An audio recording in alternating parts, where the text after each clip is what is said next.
Hello students, how are you. आज हम जो चैप्टर स्टार्ट करने वाले हैं वो है काइनेमैटिक्स, और उसके लिए हम जो टॉपिक पढ़ रहे हैं वो है motion under gravity. Motion under gravity को समझने के लिए पहले हमें ये समझना पड़ेगा कि कोई ऑब्जेक्ट ग्रेविटी में कैसे होता है।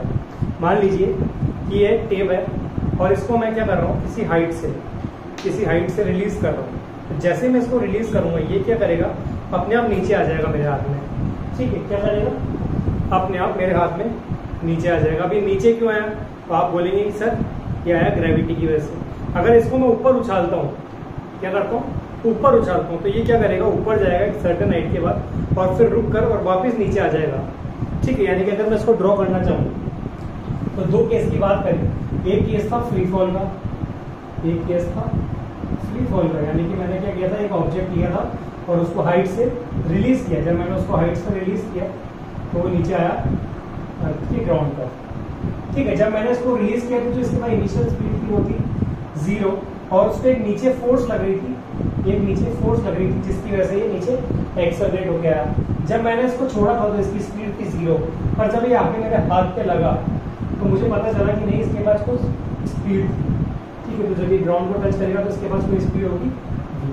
अगर हम बात करें किसी और ऑब्जेक्ट की जिसको मैंने क्या करा है, ग्राउंड से ऊपर की तरफ फेंका है, तो जब मैं इसको ग्राउंड से ऊपर की तरफ फेंकता हूँ तो मैं देखता हूँ कि सर्टेन हाइट पर जाता है, वापस सेम पाथ को फॉलो करता है, अब सेम पाथ को फॉलो करता है तो इसको डायग्राम में दिखाना थोड़ा मुश्किल होता है।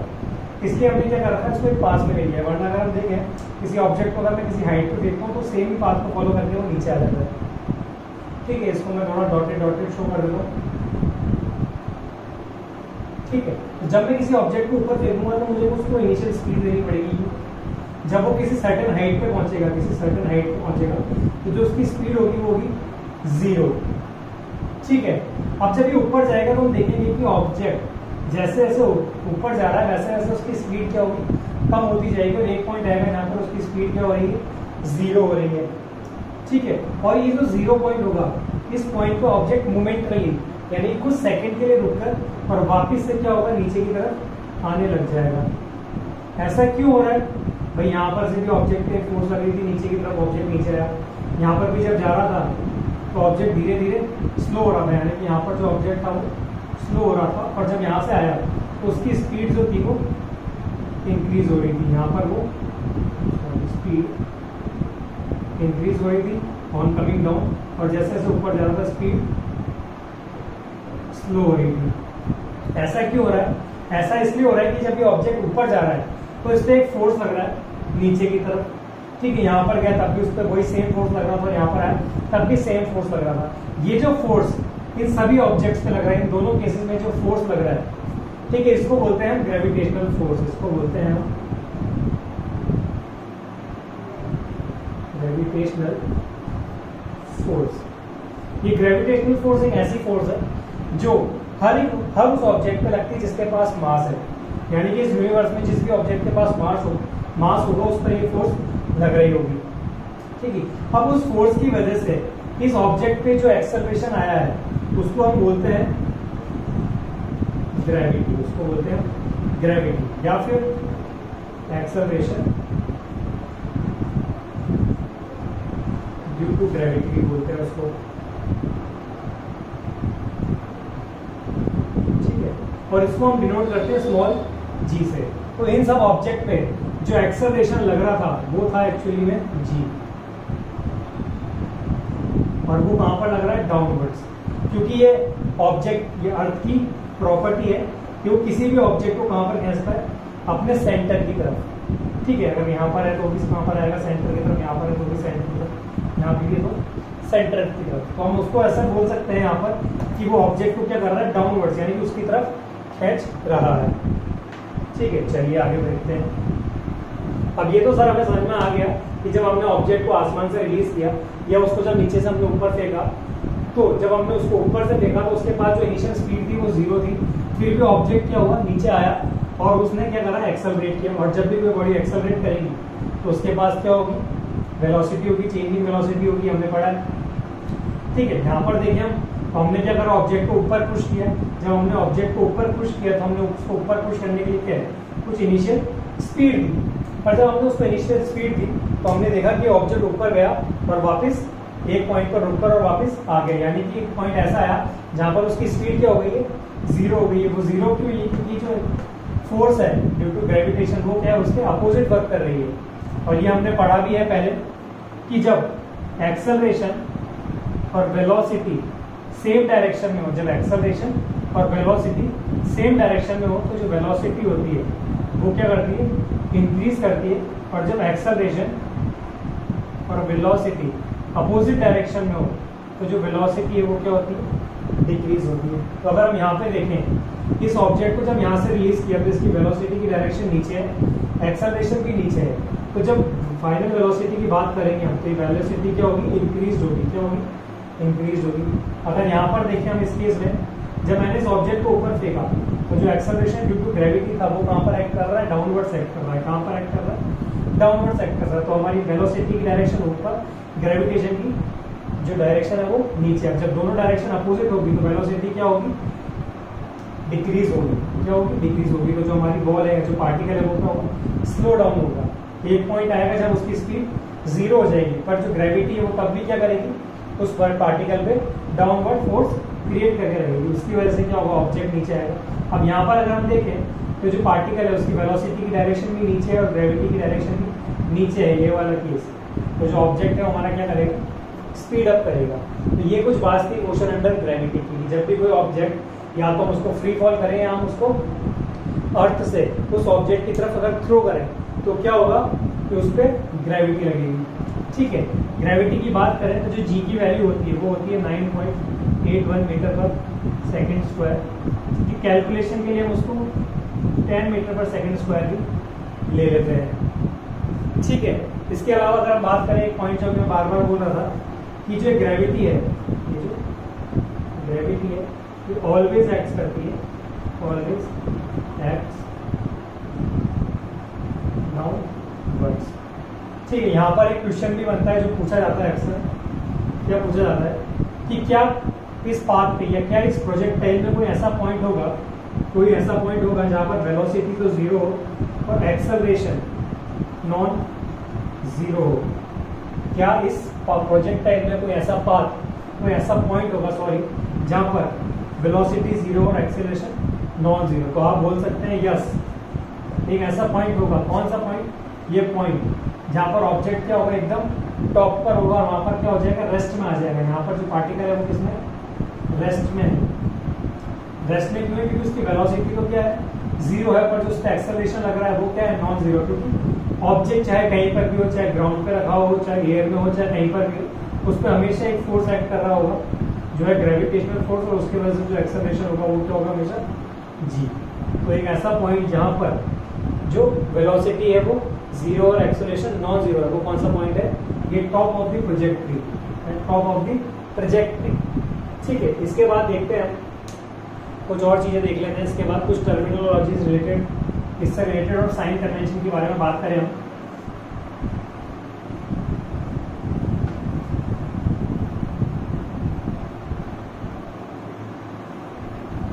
अगर साइन कन्वेंशन की बात करें तो वो पॉइंट जहां से मैंने बॉल को ऊपर थ्रो किया है, जहां से मैंने उस बॉल को ऊपर थ्रो किया है, इस पॉइंट को बोलते हैं ओरिजिन। क्या बोलते हैं, origin.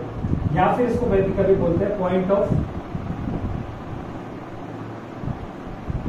Projection, point of projection. वो पॉइंट जहां से बॉल को ऊपर फेंका गया है। ठीक है, अब जो पहले पढ़ा था, अब जो हमने पढ़ा है, इससे पहले हमने पढ़ा था हॉरिजॉन्टल मोशन। वहां पर हमने जो भी बात करी थी वो अलोंग दी एक्स एक्सिस थी, यानी कि या तो ऑब्जेक्ट टुवर्ड्स एक्स एक्सिस जाएगा, टुवर्ड्स माइनस एक्स एक्सिस जाएगा। अब जो भी बात करेंगे वो होगी टुवर्ड्स वाई एक्सिस, यानी कि अब जो पहले ये वाला मोशन था उसको हमने सीधा कर दिया है। ठीक है, तो वाई और नेगेटिव वाई। तो जो भी डायरेक्शन हम साइन कन्वेंशन की बात कर रहे हैं, ये जो साइन कन्वेंशन में बता रहा हूँ इससे आपके सारे न्यूमेरिकल्स इजीली सॉल्व हो जाएंगे। ठीक है, देखिए कैसे। ये ऑब्जेक्ट ऊपर जा रहा है तो इसकी स्पीड किधर होगी, यू। भाई मैंने उसको ऊपर फोर्स लगाया तो स्पीड कहाँ होगी, स्पीड करेगी। ग्रेविटेशन कहाँ पे वर्क कर रहा है सर, ग्रेविटेशन आपने बोला सर हमेशा नीचे वर्क करता है, टुवर्ड्स डाउनवर्ड। ठीक है, तो अगर हम इस पॉइंट पे यहाँ एक्स और वाई एक्सिस पे देखिए, हम एक्स और वाई एक्सिस पे देखें तो जो चीज ऊपर जा रही है, ओरिजिन के जो भी चीज ऊपर है उसको हम पॉजिटिव लेंगे, जो भी चीज ओरिजिन के ऊपर है, यानी कि जहाँ पॉइंट ऑफ प्रोजेक्शन के ऊपर जो भी चीज है उसको पॉजिटिव लेंगे और जो भी उससे नीचे की तरफ आ रही है वो नेगेटिव होगी। ठीक है, अगर आपसे कोई पूछता है कि क्या जी नीचे जाते समय नेगेटिव होगा, और दूसरा आपसे कोई बोले कि जी हमेशा डाउनवर्ड्स होता है, ठीक है, दो स्टेटमेंट दिए हैं आपके पास कि जो जी है क्या वो हमेशा नेगेटिव होता है, और दूसरा स्टेटमेंट है कि क्या जी डाउनवर्ड्स होता है। तो अगर आपको इन दोनों स्टेटमेंट में से चूज करना हो तो जो सबसे करेक्ट स्टेटमेंट होगा वो ये होगा कि जी हमेशा कहाँ पर एक्ट करता है, डाउनवर्ड्स एक्ट करता है। क्यों? क्योंकि जो साइन कन्वेंशन है वो हमारे अकॉर्डिंग है। मैं चाहता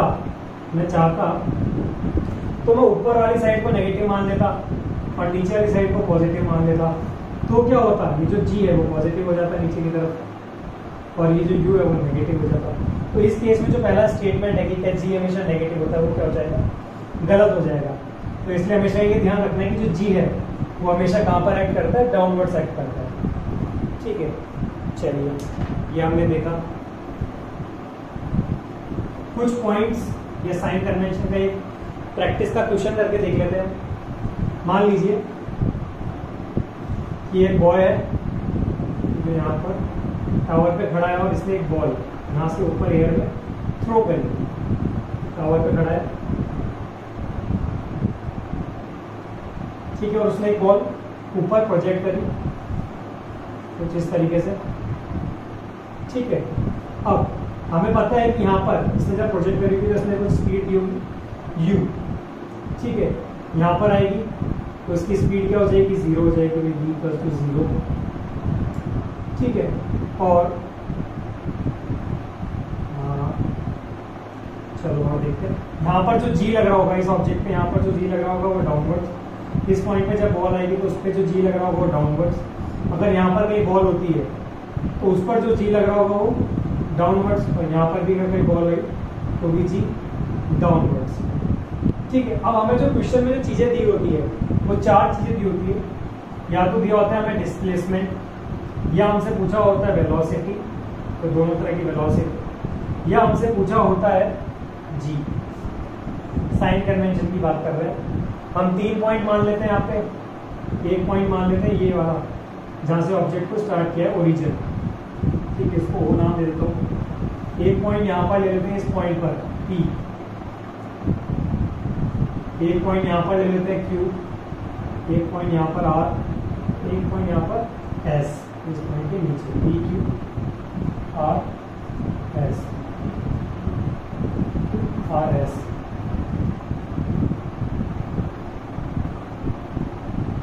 अब हमें क्या करना है, हमें ये देखना है कि ये जो क्वांटिटीज हैं, अब हमें ये पता है कि जो डिस्प्लेसमेंट है, जो वेलोसिटी है, जो एक्सेलरेशन है, ये सब कैसी क्वांटिटीज है, वेक्टर क्वांटिटीज है। और वेक्टर क्वांटिटीज को हमेशा हम कैसे पुट करते हैं, साइन कन्वेंशन के साथ पुट करते हैं। तो चेक करते हैं इस ऑब्जेक्ट को, अगर मैंने ऊपर फेंका है, यहाँ से स्पीड दी है ऊपर की तरफ, तो ऊपर की तरफ अगर इसका डिस्प्लेसमेंट कितना होगा इस पॉइंट से, सर आपने कहा था कि जो भी चीज ऊपर जाएगी ओरिजिन के उसका पॉजिटिव और जो भी नीचे आएगी वो नेगेटिव, यानी कि वो पॉइंट पे अभी कहीं पर गया नहीं है तो वो 0 होगा, तो वो क्या हो जाएगा, पॉजिटिव। अगर P की बात करें तो ओरिजिन से P की डिस्टेंस देखी जाए तो वो भी पॉजिटिव सर। Q की बात की जाए तो भी जो डिस्प्लेसमेंट होगा वो पॉजिटिव। R की बात करी जाए तो इन दोनों पॉइंट्स के बीच की डिस्टेंस, ओरिजिन से R की डिस्टेंस, पॉजिटिव। ठीक है, और S की बात की जाए तो सर आपने कहा था जो ओरिजिन के नीचे होगा उस पॉइंट का नेगेटिव। चलिए U की बात करते हैं, इस ऑब्जेक्ट को यहाँ से फेंका, पॉजिटिव। P पर सर अभी भी ऊपर ही फेंका है, R सर तब भी ऊपर, Q पे भी ऊपर, R पे भी ऊपर। क्यों? क्योंकि सर स्पीड तो यहाँ पर थी, इसके बाद तो हर पॉइंट पर वेलोसिटी चेंज हो रही है, तो जो इनिशियल वेलोसिटी थी वो तो एक ही बार थी और वो क्या थी, हमेशा पॉजिटिव थी ऊपर की तरफ। ठीक है, अगर मैं इस पॉइंट पे बात करता, यहाँ पर कोई और पॉइंट बना देता और अगर मैं उसको यहाँ से ड्रॉप कर रहा होता, क्या कर रहा होता, ड्रॉप कर रहा होता या थ्रो करता मैं नीचे की तरफ, तब इस पॉइंट पर जो वेलोसिटी होती वो नेगेटिव हो जाती जब उसको थ्रो कर रहा हूँ। ठीक है, वेलोसिटी की बात करते हैं, वेलोसिटी यहाँ से ऊपर जा रही है तो इस पॉइंट पर भी वेलोसिटी क्या होगी, ऊपर की तरफ। यहाँ पर वेलोसिटी 0, तो P Q क्यू और पी की बात करें तो यहाँ पर हो गया पॉजिटिव। यहाँ पर बात करें आर पर, तो आर पे वेलोसिटी होगी नीचे की तरफ, कहाँ पर होगी नीचे की तरफ, तो वेलोसिटी होगी नेगेटिव। एस पे बात करें तो वेलोसिटी नेगेटिव, क्योंकि क्यू ओरिजिन से नीचे और उसका डायरेक्शन किस तरह है, towards the minus Y axis. G की बात करें तो सर जी कभी भी लगा हो डाउनवर्ड्स होता है, तो उसका डायरेक्शन माइनस नेगेटिव। अब इससे आपको लगभग समझ में आ गया होगा कि साइन कन्वेंशन कैसे यूज करना है। ठीक है, चलिए कुछ और पॉइंट्स की बात कर लेते हैं अपन। ये तो हो गई साइन कन्वेंशन की बात। अभी जैसे जैसे हम क्वेश्चन करते जाएंगे साइन कन्वेंशन और क्लियर होते जाएंगे। ठीक है, अब कुछ चीजें जो बेसिक थी, ये ऑब्जेक्ट है, इसको जब हमने ऊपर फेंका तो जो जी लग रहा था, वो क्या था, कांस्टेंट था। वो क्या था, कांस्टेंट था। उसकी डायरेक्शन क्या थी, डाउनवर्ड्स थी। ठीक है, तो मैग्नीट्यूड और डायरेक्शन दोनों कांस्टेंट है। और हमने ये पढ़ा है मतलब इससे पहले हॉरिजॉन्टल में कि जब भी एक्सेलरेशन कांस्टेंट होता है, तो हम क्या यूज कर सकते हैं, इक्वेशन ऑफ मोशन यूज कर सकते हैं। इक्वेशन ऑफ मोशन क्या है, v equals to u plus के t, s equals to u t plus half a t square, और v square equals to u square plus 2a s। अब इनको equations को जब भी यूज करेंगे हम कहाँ पर, वर्टिकल मोशन में, मोशन अंडर ग्रेविटी में, तो जो भी नोन वैल्यूज हैं, जो भी हमारे पास नोन वैल्यूज हैं, उन्हें हम पुट करेंगे विद साइन। उन्हें हम हमेशा पुट करेंगे विद साइन। तो जो अननोन वैल्यूज होंगी, उनका आंसर भी हमें कहाँ पर मिलेगा, विद साइन मिलेगा। जब हम नोन वैल्यूज को साइन के साथ पुट करेंगे, साइन कन्वेंशन के साथ, तो हमें जो आंसर मिलेगा वो भी नोन मिलेगा, मतलब विद साइन मिलेगा। ठीक है, अब आप ये सोचेंगे सर किसी ने यहाँ पर प्लस लिया, यहाँ नेगेटिव लिया है, किसी ने यहाँ नेगेटिव लिया है, किसी ने यहाँ प्लस लिया है, तो उससे कोई फर्क नहीं पड़ेगा। यहाँ पर इक्वेशन कोई सी भी यूज कर लीजिए। अगर कोई ऑब्जेक्ट है, मैंने ऊपर देखा तो उसको इनिशियल स्पीड यू होगी, एक्सेलरेशन जी नीचे लग रहा होगा। ठीक है, तो पहली इक्वेशन ले लेते हैं, v equals to u plus a t. ठीक है, पुट करते हैं भाई पहली वाली कंडीशन को प्लस और माइनस मान के। ठीक है, तो u कहाँ जा रहा है, ऊपर, तो इसकी वैल्यू होगी सर पॉजिटिव, तो u हो गया पॉजिटिव। g कहाँ लग रहा था, नीचे, तो एक्सेलरेशन की जगह मैं क्या पुट कर सकता हूँ, माइनस जी।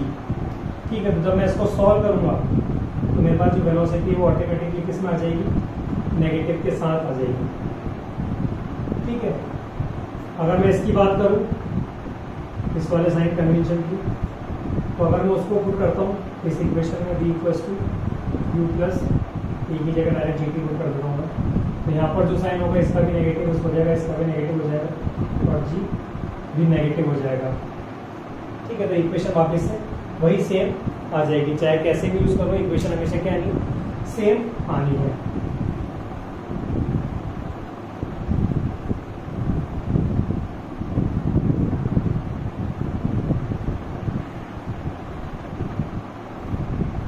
कुछ बातें जो हम अज्यूम करके चल रहे हैं, जो असम्पशंस हमने लिए हैं, क्या ये है, पहला कि जो भी एयर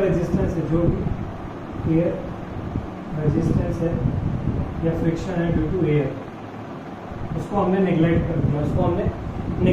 यानी कि हम जो भी बातें कर रहे हैं वो आइडल केस में बात कर रहे हैं कि भाई सर एयर फ्रिक्शन भी नहीं है और रेजिस्टेंस भी नहीं है। इससे क्या होगा, जब ऑब्जेक्ट को मैं ऊपर फेंकूंगा, जब मैं किसी ऑब्जेक्ट को ऊपर थ्रो करूंगा, तो जितना टाइम उसको ऊपर जाने में लगेगा, उतना ही टाइम उसको क्या है, नीचे आने में लगेगा। यानी कि जो टाइम होगा, जिसको बोलते हैं time of excel, time of SL, और जो नीचे आने का टाइम है उसको बोलते हैं हम टाइम ऑफ डिसेंट। यानी कि ऊपर जाने का टाइम टी है और नीचे आने का टाइम, वो दोनों क्या होंगे, बराबर होंगे। कब बराबर होंगे, जब ये एयर फ्रिक्शन को हम नेग्लेक्ट कर देंगे। दूसरी बात, क्योंकि एक ऐसा एक्सेलरेशन है, कांस्टेंट एक्सेलरेशन है, इसलिए जिस स्पीड से मैं ऑब्जेक्ट को भेजूंगा ऊपर, मान लीजिए मैंने अगर 2 स्पीड से ऑब्जेक्ट को ऊपर फेंका है, तो जब ऑब्जेक्ट वापस रिटर्न होकर आएगा तो जो उसके पास जो स्पीड होगी वो भी कितनी होगी, u होगी। पर अगर मैं वेलोसिटी की बात करूँ तो जो वेलोसिटी होगी वो क्या होगी, नेगेटिव होगी। क्यों? क्योंकि उसका डायरेक्शन क्या होगा, नेगेटिव होगा। ठीक है, जो भी पॉइंट बोल रहा हूँ इसकी मैं एक स्क्रीनशॉट डाल दूंगा आपके।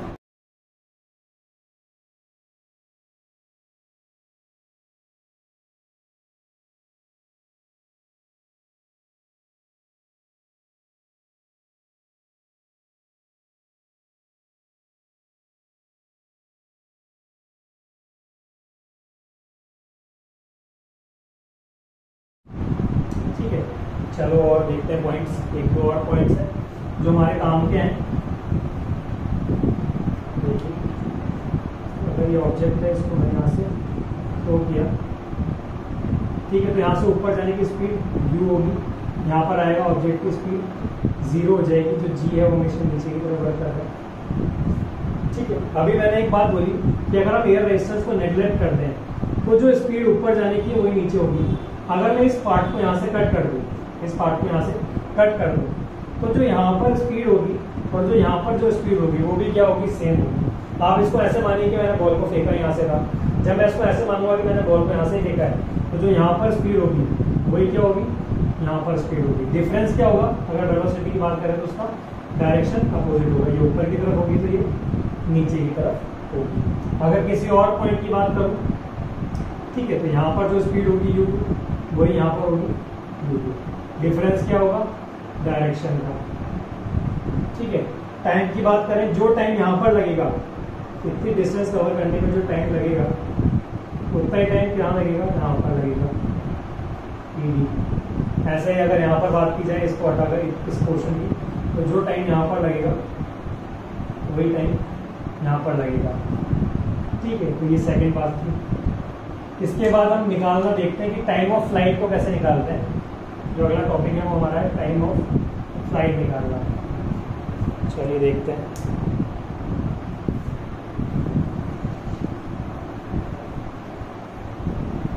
टाइम ऑफ फ्लाइट निकालने से अच्छा है हम एक न्यूमेरिकली कर लेते हैं डायरेक्ट, जिससे आपको आइडिया भी लग जाएगा कि इसको कैसे सॉल्व करते हैं। तो देखिए जो मैं क्वेश्चन लिख रहा हूँ,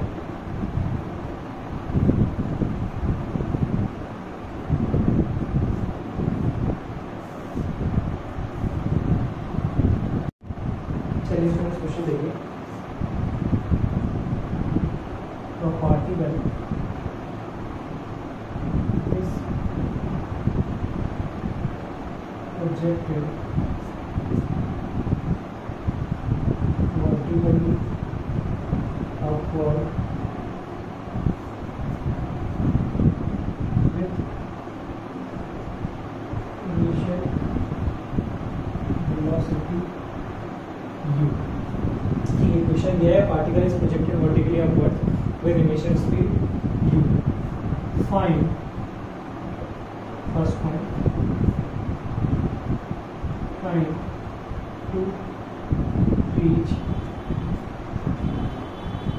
maximum height, second maximum height, and third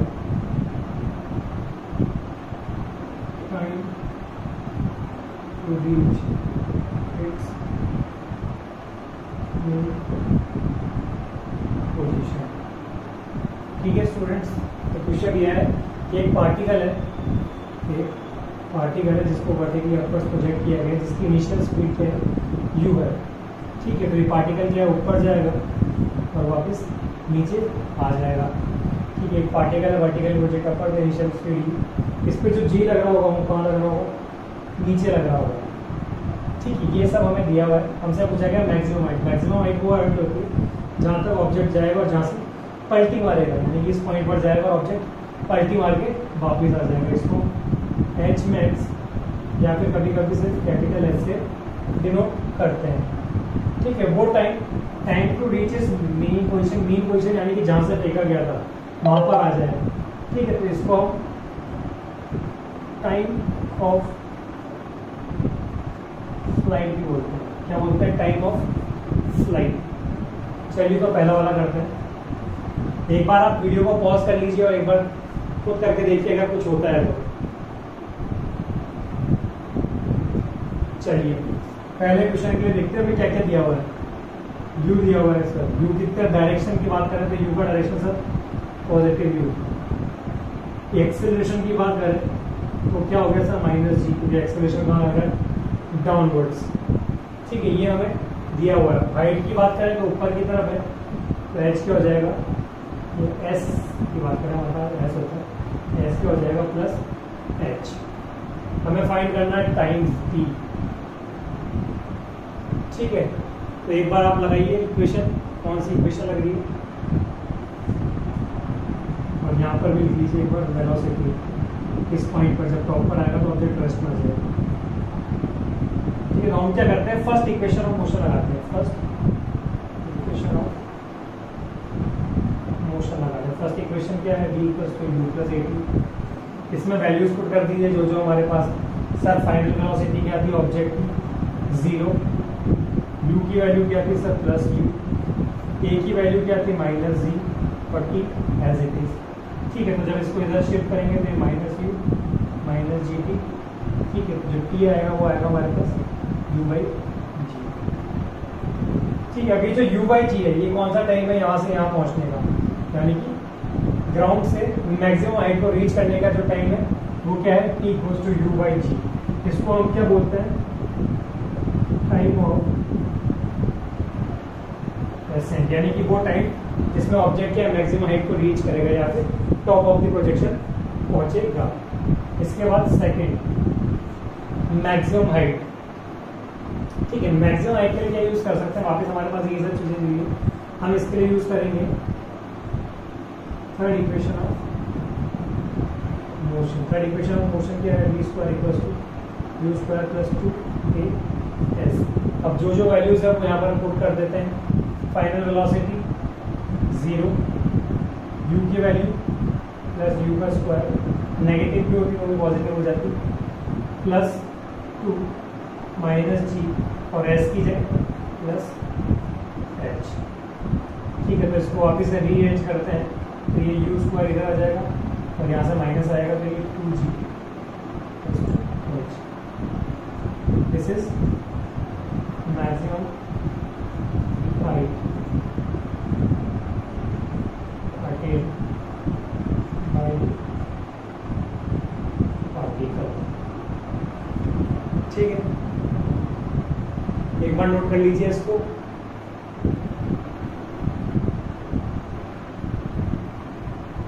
चलिए इसके बाद थर्ड देखते हैं, यहाँ पर आ जाएगा थर्ड। थर्ड के लिए हमें क्या करना है, ये वाला पार्ट भूल जाना है और इस वाले पार्ट पे फोकस करना है। तो अभी जैसा मैंने बताया था इससे पहले कि जिस स्पीड से ऑब्जेक्ट ऊपर जाता है उसी स्पीड से नीचे आता है। क्यों, क्योंकि हम कौन सा केस पढ़ रहे हैं, कांस्टेंट एक्सेलरेशन का केस पढ़ रहे हैं, और हमने जो भी फ्रिक्शंस थे जो भी रेजिस्टेंस थे उसको निगलेक्ट कर दिया, यानी कि ऑब्जेक्ट जिस स्पीड से वापस जाएगा उसी स्पीड से लौटकर वापस आएगा। यहाँ पर जो स्पीड होगी वो क्या हो जाएगी, नेगेटिव होगी, क्योंकि किस डायरेक्शन में होगी, नीचे की तरफ होगी। तो हम वापस से क्या यूज कर रहे हैं, फर्स्ट इक्वेशन ऑफ मोशन। इसको मैं फर्स्ट दे देता हूँ, वापस यूज कर रहा हूँ v equals to u plus at। इस बार जो इनिशियल स्पीड है वो कितनी है, 0। तो ये ऑब्जेक्ट यहाँ से रिलीज हुआ ना, तो इनिशियल स्पीड हो गई 0, सॉरी फाइनल स्पीड हो गई, sorry minus u। Initial speed हो गई 0 माइनस जी टी। ठीक है, ये v हो गया हमारे पास। ठीक है, तो यहाँ से अगर हमने t निकाला तो t क्या आएगा, u बाई जी। ये क्या आ गया, ये आ गया टाइम ऑफ डिसेंट, यानी कि नीचे आने का टाइम। हमसे क्या पूछा था, time to reach its mean position, यानी कि जब से हमने ऑब्जेक्ट को यहाँ से छोड़ा था यहाँ से वापस आने का समय, यानी कि ये प्लस ये, यानी कि time of ascent plus time of descent. तो इसके लिए हम क्या कर सकते हैं, डायरेक्टली टाइम ऑफ डिसेंट को हम कैपिटल टी से डिनोट करते हैं, कैपिटल टी से डिनोट करते हैं। ये क्या हो जाएगा, time of ascent plus time of descent, that is u by g plus u by g, that is 2u by जी।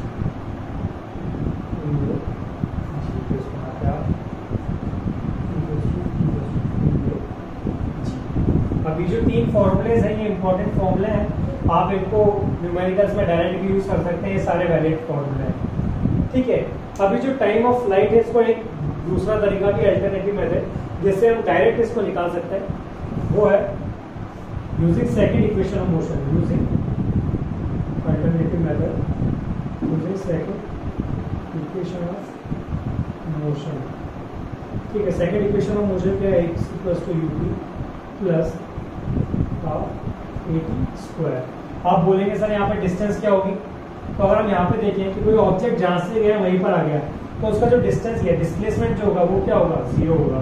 और हमें पता है कि जो इक्वेशन है, जो 3 इक्वेशन है इक्वेशन ऑफ मोशन, उसमें जो एस है वो किसके लिए है, डिस्प्लेसमेंट के लिए। किसके लिए है, डिस्प्लेसमेंट के लिए। अगर स्ट्रेट लाइन होता पाथ तो हम बोलते कि भैया डिस्टेंस के लिए, पर अभी कैसा है, स्ट्रेट लाइन तो है पर ये कैसा है, रिटर्निंग पाथ है, यानी कि ऑब्जेक्ट वापस रिटर्न आ रहा है पलटी मार के, तो जो डिस्प्लेसमेंट होगा वो क्या हो जाएगा, 0। इनिशियल स्पीड की बात करें तो वो क्या थी, प्लस u।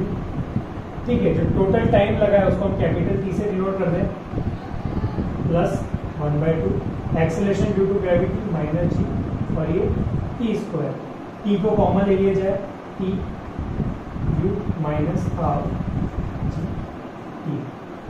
ठीक है, अभी क्वाड्रेटिक इक्वेशन बन गई है। ठीक है, तो यहाँ पर एक बार तो आएगा t इक्वल्स टू 0 और एक बार आएगा t। जब इसको सॉल्व करेंगे तो डायरेक्ट लिख देता हूँ मैं 2 इक्वल्स टू 2u/g। ये दो ऑब्जर्वेशन है। ठीक है, और दोनों करेक्ट हैं, क्यों, क्योंकि वो टाइम जहाँ पर डिस्प्लेसमेंट 0 होगा वो 2 बार होगा। पहली बार जब ऑब्जेक्ट को मैंने छोड़ा ही नहीं है, मेरे हाथ पे तब भी ऑब्जेक्ट का डिस्प्लेसमेंट क्या है, 0। और जब वापस घूम कर आएगा यानी कि t इक्वल्स टू 2u/g, तब भी उसका डिस्प्लेसमेंट क्या है, 0। तो ये डायरेक्ट मेथड है जिससे हम क्या निकाल सकते हैं, टाइम ऑफ फ्लाइट निकाल सकते हैं। ठीक है, चलिए नेक्स्ट क्वेश्चन देखते हैं। चलिए नेक्स्ट क्वेश्चन देखते हैं।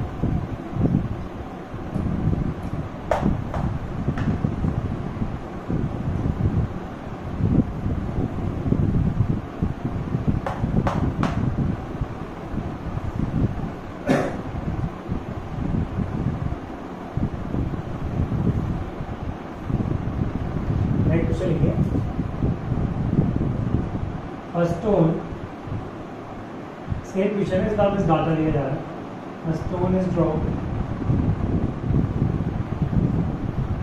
From a tower of 20 metre, find first. Find कीजिए time taken to reach the ground, और सेकेंड पॉइंट के लिए speed just before hitting the ground. Ground touch करने से पहले की स्पीड, क्योंकि ग्राउंड टच करती है तो स्पीड क्या हो जाएगी, 0 हो जाएगी। वीडियो को पॉज कीजिए, एक बार सॉल्व करने की कोशिश कीजिए। टाइम टेकन के लिए मैंने निकाला हुआ है फॉर्मूला, चाहे तो आप डायरेक्ट यूज कर सकते हैं और चाहे तो इक्वेशन लगा सकते हैं। तो हमें दिया हुआ एक टावर दिया हुआ है जिसकी हाइट दी है 20 मीटर। ठीक है, और उसको कोई ऑब्जेक्ट को हमने यहाँ से ड्रॉ किया है। ठीक है, जब ड्रॉ किया है तो उसकी इनिशियल स्पीड कितनी है, 0। फाइनल स्पीड कुछ ना कुछ होगी, जो जी लग रहा है वो नीचे लग रहा है। ठीक है, तो हमारे पास जो नोन वैल्यूज है उनके साइन लगा लेते हैं। पहले यू में 0 है, कोई ज़रूरत नहीं है कोई साइन लगाने की। एक्सेलरेशन, अगर यू की देखते अगर साइन तो नेगेटिव आ जाता है। ठीक है, एक्सेलरेशन माइनस जी। ठीक है, अगर डिस्प्लेसमेंट की बात करें तो डिस्प्लेसमेंट पॉइंट ऑफ पोजीशन से नीचे की तरफ है तो -20। ठीक है, टाइम ऑफ फ्लाइट निकालना है t। ठीक है, तो हमने जो इससे पहले क्वेश्चन किया था उसमें हमने निकाला था using second equation of motion. Second equation of motion से हमने निकाला था, क्या था हमने उसमें, s equals to u t plus half t square. इसमें वैल्यूज पुट कर दीजिए डायरेक्ट, एस -20, यू 0 है तो ये पूरी वैल्यू 0 हो जाएगी, -1/2 जी की वैल्यू, जी की वैल्यू 10 ले लेते हैं, g equals to 10 second square. ठीक है, और टाइम तो कैपिटल टी का स्क्वायर। टाइम ऑफ फ्लाइट निकालना है, total time to reach the ground. इसका सॉल्व कर लीजिए। 5 ठीक है, तो -20 माइनस माइनस कैंसिल 5 है टी स्क्वायर 4 तो जो टी स्क्वायर है हमारा 4 तो टी आ जाएगा प्लस माइनस 2 सेकेंड्स। ठीक है, तो टाइम नेगेटिव होगा नहीं, तो टाइम आ गया हमारे पास total time t plus 2 second. और दो टाइम आया, नेगेटिव आया, माइनस आया, तो नेगेटिव का क्या मतलब है कि अगर 2 सेकेंड्स पहले यानी कि जिस टाइम पे भी हमने छोड़ा गया था उस टाइम से 2 सेकेंड्स पहले वो यहाँ पे रही होगी। ठीक है, तो 2 सेकेंड उसको ऊपर जाने में लगे होंगे, 2 सेकेंड उसको नीचे आने में लगे हैं। तो जो -2 है ये टाइम ऑफ, अगर ऊपर से ड्रॉप किया गया है, अगर यहाँ से ऊपर जाती तो जो 2 सेकेंड्स होते हैं पॉजिटिव वो तो होते हैं टाइम ऑफ डिसेंट, और जो नेगेटिव -2 है वो क्या है टाइम ऑफ एक्सेंट। ठीक है, चलिए आ गया हमारे पास पहला। तो दूसरे की बात करते हैं, speed just before hitting the ground. ठीक है, तो सीधा सीधा फर्स्ट इक्वेशन मोशन लगा देते हैं, d = u प्लस 80 v पता नहीं है क्या है, u नेगेटिव है 0, ठीक है, माइनस g और t यही सही। तो जो हमारे पास v आ जाएगा वो क्या आ जाएगा, g की वैल्यू पुट कर सकते हैं और t की वैल्यू पुट कर सकते हैं, दोनों हमारे पास। तो -10 इंटू टी की वैल्यू 2, तो v आ गया हमारे पास -20 मीटर पर सेकेंड। अब ये जो माइनस है ये बता रहा है कि जो वेलोसिटी है वो किस तरफ है, डाउनवर्ड्स है। ठीक है, समझ में आया क्वेश्चन। चलिए नेक्स्ट क्वेश्चन देखते हैं।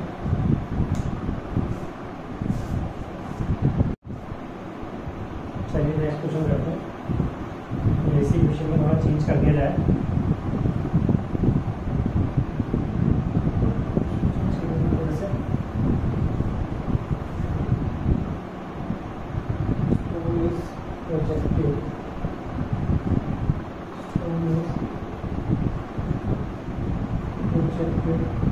from a tower of 20 meter at 5 meter per second. The stone is projected from a tower of 20 meter at 5 meter per second.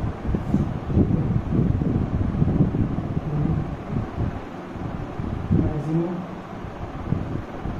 height attained by stone second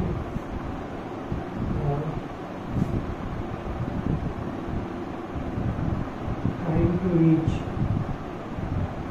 its mean position।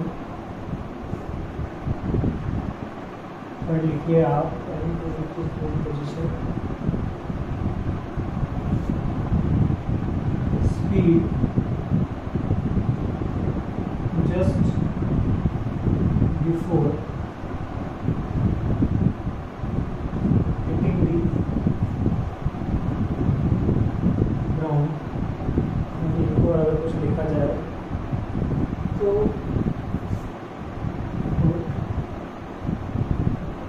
Time to reach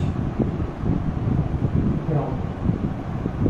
ठीक है, चलिए इसको solve करके देखते हैं। Video को pause कीजिए और एक बार इसको सॉल्व करने की कोशिश कीजिए। एक टावर दिया हुआ है 20 मीटर का, एक बॉल है जो यहाँ से ऊपर प्रोजेक्ट की गई है 5 मीटर पर सेकेंड से, यानी दिया हुआ 5 मीटर पर सेकेंड।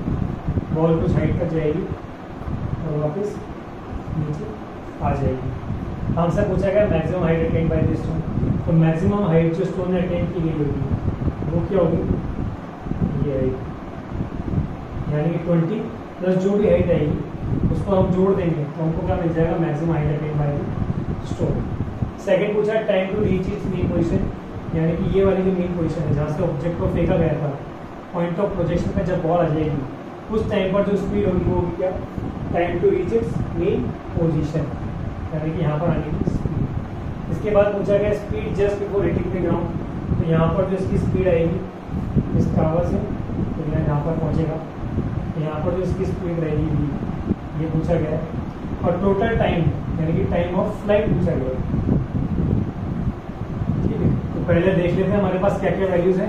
एक यहाँ पे लिख लीजिए जी 10 मीटर पर सेकेंड स्क्वायर हम अज्यूम करके चल रहे हैं, ठीक है। तो देख लेते हैं क्या गिवन है, यू हमें गिवन है 5 + 5 मीटर पर सेकेंड, ठीक है। अभी पहले वाले केस की बात कर लेते हैं। यहाँ पर जो बी होगा वो कितना होगा 0, और जी जो होगा वो नेगेटिव होगा -10 सेकेंड, ठीक है। तो इसको निकालने के लिए, मैक्सिमम हाइट निकालने के लिए यहाँ से यहाँ तक की मैक्सिमम हाइट में मान लेता हूँ स्मॉल h, और टोटल हाइट हो जाएगी हमारे पास कैपिटल h। यहाँ से यहाँ तक की जो हाइट है स्मॉल h। तो सिंपल सा फंडा है, हम third equation of motion use कर लेते हैं। पहला वाला case third equation of motion use कर रहे हैं, v² = u² + 2s, ठीक है। v² 0, u² 5 का स्क्वायर -2 10 × s, ठीक है। तो यहाँ पर आ गया हमारे पास 25, चला जाएगा -25 -20s, तो ऐसा आ गया हमारे पास 25/20 1.25 मीटर आ जाएगा, ठीक है। तो ये वो हाइट आ गई, ये स्मॉल h आ गया हमारे पास। अगर मैं इसको स्मॉल h से नोट करूँ, स्मॉल h आ गया मेरे पास 1.20 होगा। हमें चाहिए टोटल मैक्सिमम हाइट का चाहिए h, जो कि कितनी होगी 20 + 1.25 मीटर, दैट इज 21.25 मीटर, ठीक है। इसके बाद हमसे पूछा गया है time to reach its mean position. Time to reach its mean position को अगर हम इसको भूल जाए तो हम direct second equation of motion लगा सकते हैं, s = ut + ½ at², ठीक है। यहाँ से यहाँ आए वापस, तो जो डिस्प्लेसमेंट होगा वो हो जाएगा 0। इनिशियल स्पीड जो थी हमारे पास वो कितनी थी 5। टाइम ऑफ फ्लाइट हमें निकालना है, तो इसको मान लेते हैं हम t मान लेते हैं, चलिए, +1/2 -10 और t²। अब यहाँ पर एक क्वाड्रेटिक इक्वेशन बन जाएगी, इसको सॉल्व कर लेते हैं। 5 0 = 5t - 5t², ठीक है। और 5 से 5 कैंसिल आउट हो गए, यहाँ मेरे पास बचेगा t को कॉमन ले लिया जाए, 1 - t, ये मेरे पास बचेगा। तो यहाँ से दो वैल्यूज आई, एक तो t = 0 और दूसरा आएगा t = 1 सेकेंड। जब इस इक्वेशन को सॉल्व करेंगे तो हमारे पास दो वैल्यू आएंगे, t = 0 और t = 1 सेकेंड, यानी मेन पोजीशन पर बॉल कब कब होगी, एक तो 0 सेकेंड पे होगी और एक वापस घूम कर आएगी, यानी कि 1 सेकेंड पे, ठीक है। इसके लिए हमने एक फॉर्मूला भी देखा था, t = 2u/g, तो ये भी यूज़ कर सकते हैं। 2 u की वैल्यू थी 5 और g था 10, तो 5 2 से 10 से 1 सेकेंड। आपसे अगर कोई पूछ लेता कि एक्सेल का टाइम क्या होगा, यानी कि मैक्सिमम हाइट पर अटेंड करने की जो टाइम होगा वो कैसे होगा, तो वो आप डायरेक्ट निकाल सकते थे u/g से। u की वैल्यू 5, g की वैल्यू 10, तो आ जाता 0.5 सेकेंड। अगर ऐसे ही आपसे कोई टाइम ऑफ एक्सटेंड पूछ लेता तो टाइम ऑफ एक्सटेंड के लिए आपको पूरा एक्सटेंड निकालना पड़ता, पर इस छोटे को तो आप डायरेक्ट इसी फॉर्मूले से वापस निकाल लेते हैं। चलिए, इसके बाद पूछा गया स्पीड जस्ट हिटिंग, मतलब speed just before hitting the ground. इसको नोट कर लीजिए एक बार, ताकि मैं इसको रेस कर देता हूँ।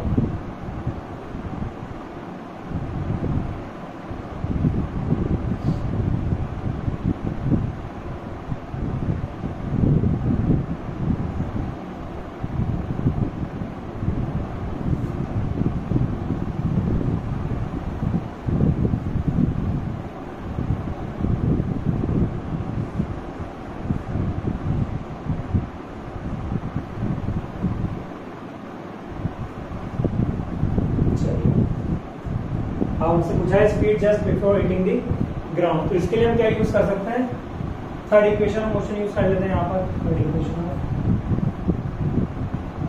Motion, v² = u² + 2 s. अब क्या क्या वैल्यूज दी हुई है वो पुट कर लेते हैं।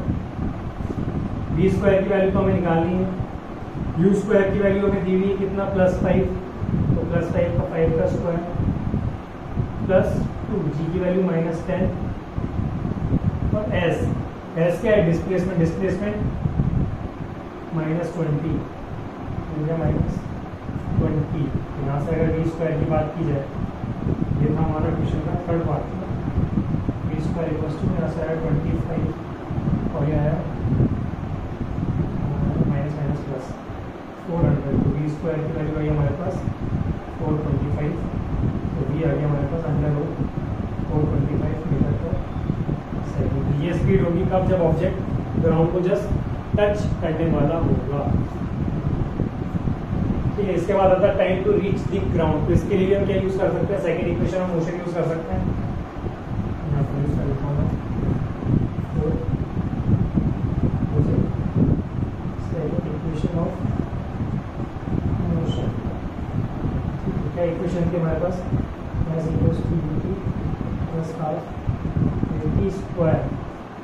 ठीक है, जब नीचे आया तो जो डिस्प्लेसमेंट था वो कितना था, -20, इनिशियल स्पीड 5 पॉजिटिव, टी निकालना है, कैपिटल टी बोल देते हैं इसको, प्लस या माइनस बोल देते हैं माइनस, और जी की वैल्यू 10 और टी स्क्वायर। अब इस क्वाड्रेटिक इक्वेशन को सॉल्व करना है हमें, तो देख लेते हैं। यहाँ से 5 5 5 4, तो -4 = t - टी स्क्वायर। अभी क्वाड्रेटिक इक्वेशन है, इसको आप सॉल्व करनी चाहिए, पर आपको आंसर आ जाएगा कि टाइम ऑफ फ्लाइट क्या होता है। ठीक है, चलिए नेक्स्ट क्वेश्चन देखते हैं। अभी हम क्या कर रहे हैं, हर एक टाइप का जो भी question motion under the gravity में बनता है उसके हर एक टाइप का एक क्वेश्चन देख रहे हैं, ताकि हमारे पास सारी वैराइटीज आ जाए, ताकि कोई क्वेश्चन आ जाए हमारे पास तो हमें ऐसा ना लगे कि वो नया टाइप का आया है। चलिए नेक्स्ट देखते हैं।